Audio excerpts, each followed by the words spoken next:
নতুনকৈ যদি voter card apply কৰিব বিচাৰিছে আপোনাৰ মোবাইলৰ জৰিয়তে ঘৰতে বহি তেনেহ'লে প্ৰথমে আপুনি আপোনাৰ মোবাইলত এটা এপছ ডাউনলোড কৰি ল'ব প্লে ষ্ট'ৰত যাব প্লে ষ্ট'ৰত গৈ আপোনালোকে ভোটাৰ হেল্পলাইন বুলি টাইপ কৰিব তাতে দেখিবলৈ পাব ভোটাৰ হেল্পলাইন নামৰ এই যিটো এপছ এই এপছটো আপোনালোকে ডাউনলোড কৰি আপোনাৰ মোবাইলত ইনষ্টল কৰিব ইনষ্টল কৰাৰ পিছতে আপোনালোকে অ'পেন কৰিব অ'পেন কৰাৰ পিছতে আপোনালোকে এনেধৰণৰ এখন ইণ্টাৰফেচ দেখিবলৈ পাব তাৰ ভিতৰত আপোনালোকে এনেধৰণৰ ছটা অপশ্যন দেখিবলৈ পাব ইয়াতে আপোনালোকে প্ৰথম যিটো অপশ্যন ফৰ্মছত ক্লিক কৰিব ক্লিক কৰাৰ পিছতে এপ্লাই অনলাইন নিউত ক্লিক কৰিব ক্লিক কৰাৰ পিছতে নিউ ভোটাৰ ৰেজিষ্ট্ৰেশ্যনত ক্লিক কৰক ক্লিক কৰাৰ পাছতে আপোনালোকে কণ্টিনিউ অপশ্যনত ক্লিক কৰক ক্লিক কৰাৰ পিছতে আপোনালোকে এনেধৰণৰ 1 2 3 4 5 6টা পেজৰ এখন ফৰ্ম আহিব এই ফৰ্মখন আপোনালোকে ফিল আপ কৰিব লাগিব প্ৰথমে আপোনালোকে ফিল আপ কৰক আপোনাৰ ষ্টেটটো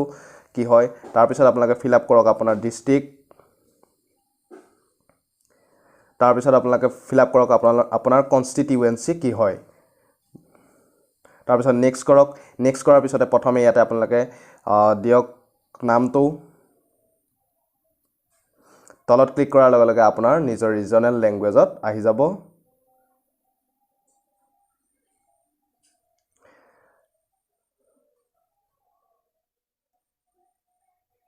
তাৰপিছত আপুনি আপোনাৰ টাইটেলটো টাইপ কৰক তাৰপিছত ইয়াত তলত নিজৰ ৰিজনেল লেংগুৱেজত আহি যাব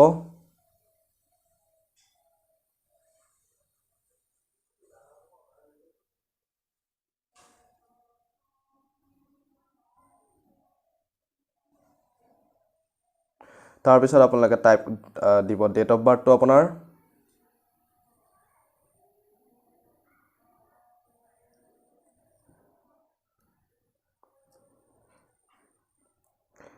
চনটো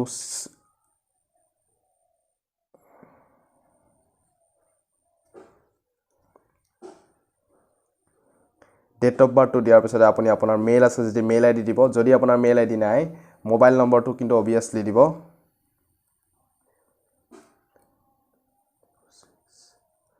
তাৰপিছত আপোনাৰ জেণ্ডাৰটো সিলেক্ট কৰিব তাৰপিছত I hereby declare that I am a citizen of India এই বক্সটোত টিক কৰিব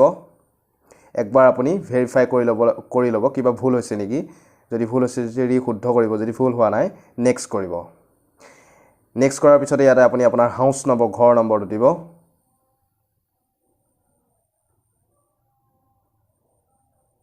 তাৰপিছত আপোনাৰ এৰিয়াটো দিব এৰিয়া আপুনি আপোনাৰ গাঁৱৰ নামটো দিব পাৰে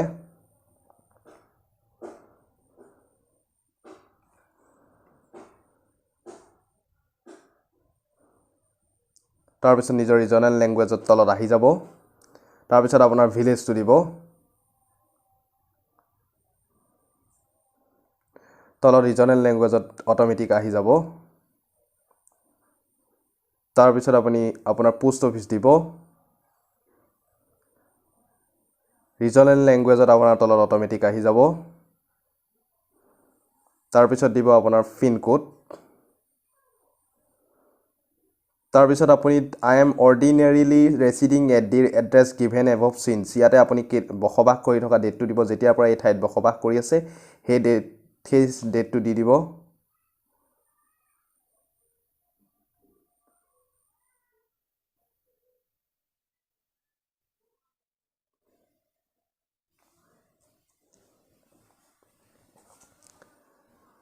পাৰ্মানেণ্ট এড্ৰেছটো যদি আপুনি বৰ্তমান থকাৰ সৈতে একে হয় তেতিয়া ছেম এজ এবভত আপুনি ক্লিক কৰিব ক্লিক কৰাৰ লগে লগে তলত আপোনাৰ যিটো পাৰ্মানেণ্ট এড্ৰেছৰ ফৰ্মটো ফিল আপ হৈ যাব অট'মেটিকেলি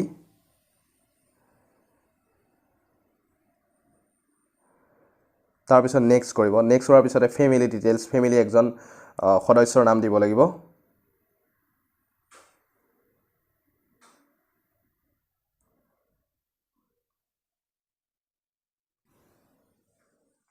ফেমিলি সদস্যৰ নাম দিব তাৰপিছত টাইটেল দিব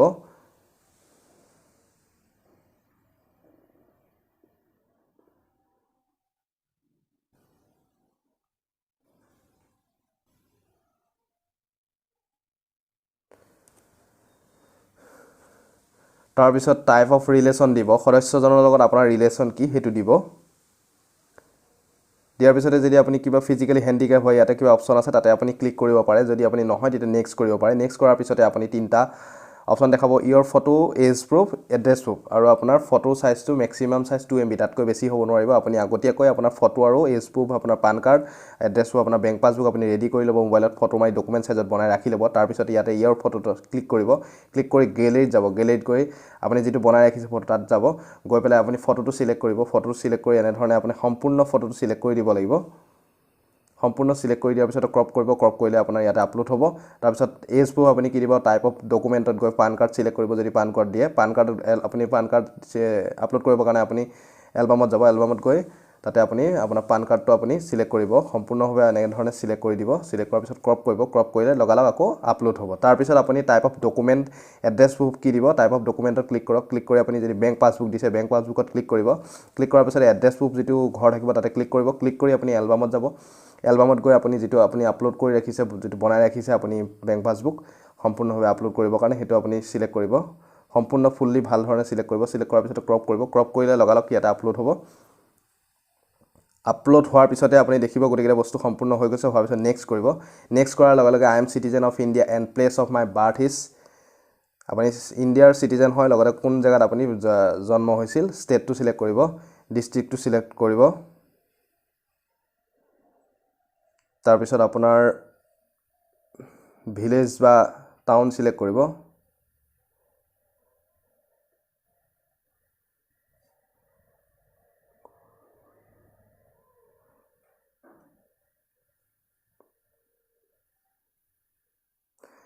তাৰপিছত আপুনি I hereby declared at to the best of my knowledge and belief ইয়াতে আপুনি টিক কৰি দিব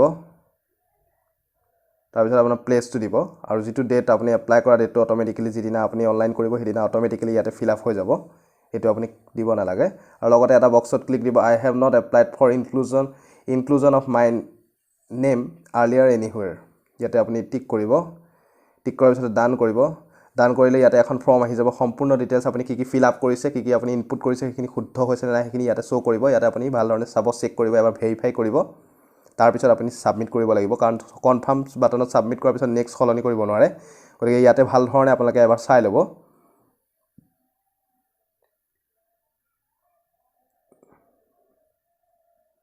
আমি এবাৰ ভেৰিফাই কৰি লৈছোঁ গোটেইখিনি ঠিকে আছেনে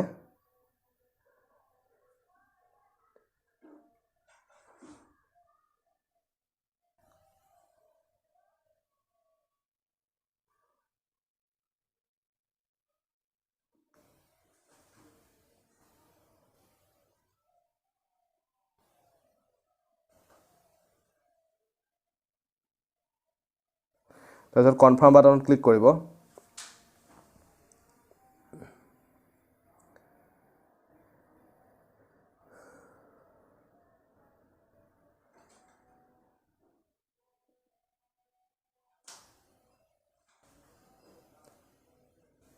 ক্লিক কৰাৰ পিছতে একচুৱেলি ছাকচেছফুল ছাবমিট হৈ যাব তেতিয়া এটা ৰেফাৰেঞ্চ আইডি আহিব এতিয়া ইয়াত এটা নেটৰ প্ৰব্লেমৰ কাৰণে অলপ প্ৰব্লেম দেখাইছে গতিকে আপোনালোকে এপ্লাই কৰিব এই ধৰণে তাৰপিছত ছাবমিট কনফাৰ্ম বাটনত ক্লিক কৰাৰ লগে লগে এটা ৰেফাৰেঞ্চ আইডি আহিব সেই ৰেফাৰেঞ্চ আইডিটো আপোনালোকে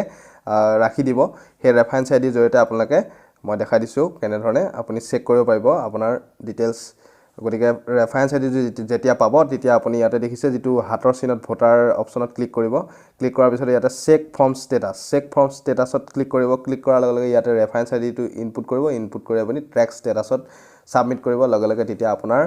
এপ্লিকেশ্যনটো কিমান দূৰ গৈছে কিমান দূৰ এপ্লাই হৈছে নহৈছে ক'ত পাইছে কিমান কাম বাকী আছে সকলো ডিটেইলছ ইয়াতে আপুনি ট্ৰেক কৰিব পাৰিব ভালদৰে চাব পাৰিব গতিকে বন্ধুসকল যদি ভিডিঅ'টো ভাল লাগিল তেনেহ'লে লাইক কৰিব শ্বেয়াৰ কৰিব লগতে চেনেলটো ছাবস্ক্ৰাইব কৰিবলৈ নাপাহৰিব আৰু